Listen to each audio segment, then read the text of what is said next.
India's number 1 varicose veins hospitals ఐబీసీను సంప్రదించండి. మీ నొప్పి లేని ప్రయాణాన్ని ప్రారంభించండి. నమస్తే, వెల్కమ్ టు సుమన్ టీవీ. నేను మానస. ధర్మస్థలి కర్ణాటకలో చాలా పవిత్రమైన ప్రదేశం. అక్కడ శ్రీ మంజునాథ స్వామి కొలువై ఉన్నారు. మరి అటువంటి పవిత్రమైన ప్రదేశంలో ఎన్నో వందల మంది అమ్మాయిలను దారుణంగా వాళ్ళని చంపి అక్కడ పూడ్చిపెట్టాను అని చెప్పేసి ఒక సోషల్ వర్కర్ ఆయన తెలియజేస్తూ ఉన్నారు. సో ఇది ఇప్పుడు హాట్ టాపిక్గా మారింది. ఫస్ట్ అయితే ఆ వర్కర్ చెప్పిన మాటల్ని ఎవరు నమ్మలేదు. కానీ ఆయన విత్ ప్రూఫ్స్ నేను చూపిస్తాను, నాకు ప్రొటెక్షన్ ఇస్తే అని చెప్తున్నారు. అసలు ఇది ఎంతవరకు నిజం? నిజంగా అంత పవిత్రమైన ప్రదేశంలో ఇలాంటివన్నీ జరిగాయా అనే విషయాలు మనం ఈరోజు తెలుసుకుందాం. జూమ్ కాల్లో మనతో పాటు ఉన్నారు బాలలత గారు, సివిల్ ర్యాంకర్ అలాగే మెంటర్తో తనతో మాట్లాడదాం. బాలలత గారు నమస్తే అండి.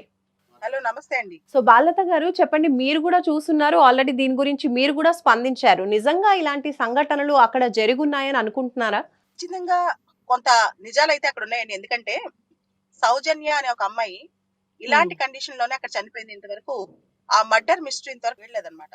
తర్వాత 2017లో మొన్న ఎస్ అండి, తర్వాత 60 సంవత్సరాల ఒక మహిళ మొన్న పోలీస్ స్టేషన్ కి వెళ్ళి అక్కడ నా కూతురు మెడికల్ స్టూడెంట్ డాక్టర్ చదువుతుంది, ఆ అమ్మాయి ధర్మస్థలకి వెళ్ళి మిస్ అయిపోయింది. 2003లో మిస్ అయింది, 22 సంవత్సరాలు అయింది. ఆ అమ్మాయి ఎక్కడుందో నాకు వెతికి తీయండి, చనిపోయింటే ఆ శవమైన ఆవిడ స్కెలిటన్ అయినా చూపించండి అని చెప్పి ఒక తల్లి వాపోతుంది అనమాట. అంటే చాలా కథనాలు వెలుగులోకి వస్తున్నాయి. ప్రజలందరూ ఇప్పుడు కోరుతున్నారు ఏది నిజం తెలియాలని చెప్పి. యాక్చువల్లీ 1998 నుంచి 2014 వరకు కూడా అక్కడ పనిచేసిన ఒక పరిశుద్ధ కార్మికుడు, అంటే అక్కడ శుద్ధం చేసే శానిటరీ వర్కర్ అనమాట. శానిటరీ వర్కర్ ఏం చేశాడంటే, నేను నా చేత బలవంతం పెట్టి చాలా బరియల్స్ చేపించారు. ముఖ్యంగా స్త్రీలు, అమ్మాయిలు, వాళ్ళపైన సెక్షువల్ అసాల్ట్ జరిగినట్టు గుర్తు కూడా కనిపిస్తుంది. చాలా మందికి ఒంటిపైన వస్త్రాలు కూడా లేవు, అండర్ గార్మెంట్స్ కూడా లేవు, అలాంటి స్థితిలో ఉన్నారు. ఆ స్కెలిటన్ ఒకటి నేను చూసాను, నేను తవ్వి చూసాను. ఒక పాప, చిన్న పాపదైతే అక్కడున్న ఒక పెట్రోల్ బంక్ దగ్గర నేనే పాతి పెట్టాను. ఇలా వందల కొద్ది పాతి పెట్టాను 20 సంవత్సరాల కాలంలో. బాగా బెదిరించి నా చేత ఈ పని చేయించారు. నాకు మనశ్శాంతి లేదు. అదే విధంగా చనిపోయిన వాళ్ళ ఆత్మలకి శాంతి కలగాలంటే ఇప్పుడు ప్రపంచానికి నిజం తెలియాలి, వాళ్ళని ప్రాపర్ గా పాతి పెట్టాలి. ఇదంతా చెప్తూ ఆయన పోలీస్ స్టేషన్ కి వెళ్ళాడు, కోర్టుకి వెళ్ళాడు. కోర్టులో ఒక స్కెలిటన్ సంబంధించి ప్రూఫ్ కూడా సబ్మిట్ చేసినట్టు తెలుస్తోంది. దీనికి సంబంధించి కర్ణాటక ప్రభుత్వం సిట్ కూడా వేసింది, స్పెషల్ ఇన్వెస్టిగేషన్ టీమ్ వేసి దీని మీద ఇన్వెస్టిగేషన్ చేస్తుంది. అయితే ఇక్కడ దక్షిణ కన్నడ జిల్లాలో ఉన్న ఈ ధర్మస్థల ప్లేస్ ఏదైతే ఉందో అక్కడ శ్రీ మంజునాథేశ్వర స్వామి ఆలయం ఉందన్నమాట. కానీ అక్కడ విశిష్టత ఏంటంటే అది హిందూ ఆలయమే, కానీ దాన్ని మెయింటైన్ చేసేది మాత్రం జైన్ ట్రస్టీస్, జైన్స్ మెయింటైన్ చేస్తారనమాట. అది కూడా అక్కడ విశేషం. అయితే దీనిలో ఆలయానికి సంబంధించిన వాళ్ళు ఉన్నారా, లేదా పవర్ఫుల్ పీపుల్ ఉన్నారా, రాజకీయ నాయకులు ఉన్నారా, ఇన్ని వందల బరియల్స్ వెనకాల కథ ఏంటి అనేది ఇప్పుడు బయటికి రావాల్సి ఉంది. దీని మీద చాలా పెద్ద ఇన్వెస్టిగేషన్ స్టార్ట్ అయిపోయింది. సిట్ వాళ్ళు కూడా దీని మీద ఇప్పుడు ఇన్వెస్టిగేషన్ స్టార్ట్ చేసేసారండి. అయితే ఇక్కడ ఆడపిల్లలు, ముఖ్యంగా ఎవరైతే టీనేజ్ లో ఉంటారో, చిన్న పిల్లలు కావచ్చు, మహిళలు కావచ్చు, వాళ్ళ శవాలన్నీ కూడా పాతి పెట్టారు. 20 సంవత్సరాల పాటు వందల కొద్ది మాస్ బరియల్స్, అంటే వందల శవాలు పాతి పెట్టారని తెలుస్తోంది. దీనికి సంబంధించి సోర్సెస్ చెప్పడం ఏంటంటే, దీని వెనకాల చాలా పవర్ఫుల్ పీపుల్ ఉన్నారు, కర్ణాటకలో చాలా శక్తివంతమైన పీపుల్ ఉన్నారు. ఇది ఒక పెద్ద మాస్ మర్డర్ కేసులని, సెక్షువల్ అసాల్ట్ కేసులని చెప్తున్నారు అనమాట. వర్కర్ ఎవరైతే ఉన్నారో ఇప్పుడు ఇన్నేళ్ల తర్వాత, అంటే 2014 నుంచి కర్ణాటకలో లేడు ఆ వర్కర్, అక్కడ నుంచి వెళ్ళిపోయాను అని చెప్తున్నాడు. కానీ ఇప్పుడు వచ్చి, అంటే తన మనసు యాక్సెప్ట్ చేయట్లేదు కాబట్టి నేను ఇవన్నీ నిజాలు బయట పెడుతున్నా అని చెప్తున్నటువంటి ఆ వ్యక్తి ఈ టైంలో వచ్చి మళ్ళీ, అంటే అప్పుడు చెప్పకుండా ఇప్పుడు చెప్పడానికి గల కారణం ఏంటనుకోవచ్చు? 48 సంవత్సరాల ఒక శానిటరీ వర్కర్ అండి, దళిత కుటుంబానికి చెందిన వ్యక్తి అనమాట. సో 10 సంవత్సరాల నుంచి ఇతర రాష్ట్రంలో ఉన్నాడంట. అతనికి ఇప్పుడు మనశ్శాంతి కలగట్లేదు, నిజాలు బయటికి చెప్తాను, ఆయన చనిపోయిన ఆత్మలు కూడా నన్ను ఘోషిస్తున్నాయని చెప్తున్నాడు. నా కుటుంబానికి నాకు థ్రెట్ ఉంది, నాకు విట్నెస్ ప్రొటెక్షన్ యాక్ట్ కింద నాకు రక్షణ కల్పించాలి, ఆ రక్షణ కల్పిస్తే నేను అన్ని నిజాలే చెప్తానని చెప్పి కూడా అతను చెప్తున్నాడు అనమాట. అందుకే అతని ఐడెంటిటీ కూడా ఇంకా బయటికి రాలా, అతను ఎవరు అనే విషయం కూడా బయటికి రాలా. 48 సంవత్సరాల ఒక దళిత శానిటరీ వర్కర్ అని మాత్రం బయటకు వస్తుంది. కానీ అతని కుటుంబానికి థ్రెట్ ఉందంటే అతని కుటుంబంలోని ఒక అమ్మాయిని కూడా ఇలానే చేశారని చెప్పి వార్తలు వస్తున్నాయండి. ఈ విషయం గురించి న్యూస్ వస్తున్నటువంటి తరుణంలోనే గతంలో కూడా తన కూతురు మిస్సింగ్ అని చెప్పేసి కోర్టులో కేసు కూడా వేసింది ఒక తల్లి. ఆ విషయం కూడా ఇప్పుడు బయటకు వచ్చింది, తను బయటకు వచ్చి చెప్పడం జరుగుతోంది.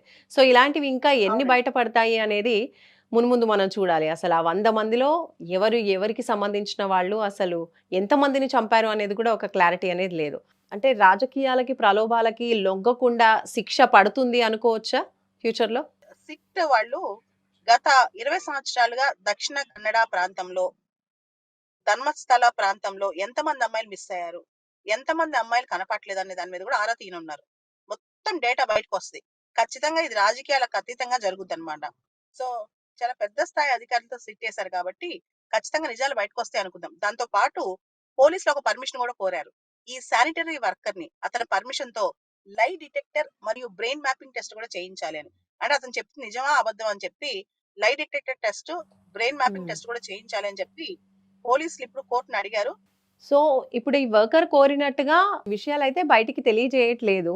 బట్ ఈవెన్ ఆయనకి స్పెషల్‌గా ప్రొటెక్షన్ ప్రొవైడ్ చేయండి అని కూడా అడుగుతున్నటువంటి పరిస్థితుల్లో అటువంటి స్పెషల్ ప్రొటెక్షన్ ఆ వర్కర్‌కి పోలీసుల నుంచి అందే అవకాశం ఉందంటారా?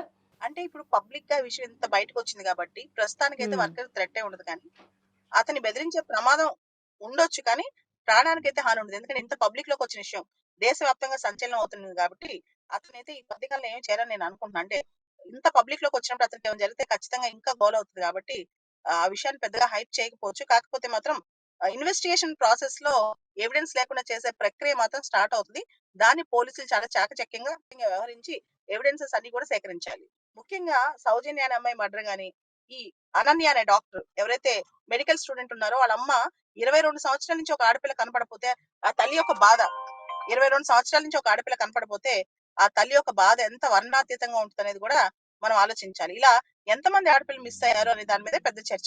సో, అక్కడ ఇప్పుడు జస్టిస్ ఫర్ సౌజన్య అని కూడా ఉద్యమం జరుగుతోంది. దీనిపై ఏం చెప్తారు? ఖచ్చితంగా కర్ణాటకలో మాత్రమే కాదు, పార్లమెంట్ లో కూడా. ఎందుకంటే పార్లమెంట్ మాన్సూన్ సెషన్ జరుగుతుంది కాబట్టి ఈ అంశం చర్చలోకి రావాలి. ఎందుకంటే ఇది దేశంలో ఆడపిల్లల భద్రత సమస్య. ఒక అమ్మాయికి దేశంలో బతికే హక్కు కూడా లేదా? ఇంతమంది అమ్మాయిలు సెక్షువల్ అసాల్ట్ గురై మాస్ గా బరియలు జరిగితే ప్రభుత్వమే కాదు దేశం కూడా బాధ్యత వహించాలి. సభ్య సమాజం కూడా ఇది ప్రశ్నించాలి. అప్పుడే నిజాలు బయటకు వస్తాయండి. కాబట్టి ఇది పార్లమెంట్ లో చర్చ జరగాలని కూడా నేను కోరుకుంటున్నాను ఈ అంశం పైన. అంటే ఇప్పటివరకు చూసినట్లయితే ధర్మస్థలి అంటే ఆ దేవుడి ఆలయానికి చాలా మంది మనకి ఒక తల్లి తన చైల్డ్ మిస్సింగ్ అని చెప్పి తన అమ్మాయి మిస్సింగ్ అన్న విషయంలో కూడా చక్కగా దేవుణ్ణి దర్శించుకోవడానికి వెళ్ళినటువంటి పరిస్థితుల్లో మిస్ అయింది. ఇంకా దర్శనం చేసుకొని వస్తుంది అనుకున్నటువంటి అమ్మాయి తిరిగి రాలేదు అని చెప్తున్నారు. అంటే చాలా మంది కూడా ఆ ప్లేస్‌లో అంటే దేవుని దర్శనాని కోసమే వచ్చినటువంటి పరిస్థితులు చాలానే ఉండొచ్చు. అలాంటి అమ్మాయిలకు కూడా ప్రొటెక్షన్ లేకపోవడాన్ని అసలు ఏ విధంగా చూడొచ్చు? ఖచ్చితంగా ఇది లా అండ్ ఆర్డర్ ఫెయిల్యూర్. రెండోది ఖచ్చితంగా దీనిలో పొలిటికల్ ఇంటర్ఫిరెన్స్ లేకపోతే ఇంత దూరం రాదు. చాలా పెద్ద వ్యక్తులే ఉన్నారని నేను హ్మ్. నేను భావిస్తున్నానండి. ఒకవేళ శానిటరీ వర్కర్ చెప్తున్న నిజమైతే గనక టెంపుల్ అడ్మినిస్ట్రేషన్ కూడా నేను ట్రాన్స్పరెంట్ గా ఉన్నాను, ఇన్వెస్టిగేషన్ సహకరిస్తానని చెప్తున్నా. ఎవరెవరు అంటే మొత్తం అడ్మినిస్ట్రేషన్ లేకపోయినా ఖచ్చితంగా కొంతమందికి అయితే దీనిలో ఇన్వాల్వ్మెంట్ ఉండే అవకాశం ఉంటుంది కాబట్టి పూర్తి స్థాయిలో ఇన్వెస్టిగేషన్ జరిగితేనే నిజాలు బయటకు వస్తాయి. ఓకే. అంటే టెంపుల్ టీమ్ కూడా ఉండి ఉండొచ్చని అనుమానపడుతున్నారు. ఖచ్చితంగా ఎవరైనా ఓకే. సో, ఫైనల్లీ చివరిగా మీరు ఈ ఘటన పైన మీరేం చెప్తారు?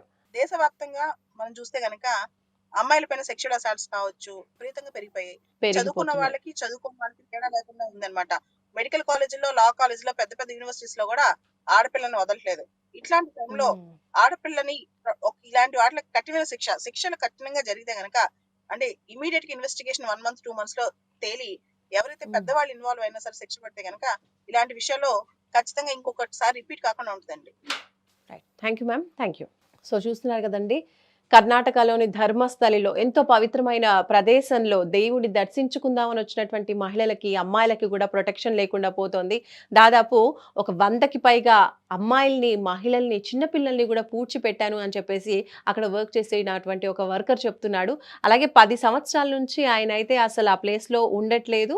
ఎందుకిలా చేశాడు అనంటే తనని ఫోర్స్ చేసి ఇలా మాస్ బరీయింగ్ చేయమని చెప్పారు. తన కుటుంబంలోని ఒక వ్యక్తికి కూడా, ఒక అమ్మాయికి కూడా ఇలానే జరిగింది అని చెప్పి చాలా మనస్తాపంతో ఇప్పుడు ఆయన బయటపడి నేను ప్రూఫ్స్‌తో సహా మీకు నిరూపిస్తాను. చెప్పేదంతా కూడా నిజమే. వందల మందిని నేనిలా బరీ చేశాను. చాలా దారుణమైన పరిస్థితుల్లో అమ్మాయిల్ని అలా చంపిన ఆ అమ్మాయిల్ని మేము బరీ చేయడం అయితే జరిగిందని చెప్పి చెప్తున్నారు. దానికి కర్ణాటక ప్రభుత్వం కూడా స్పందించింది.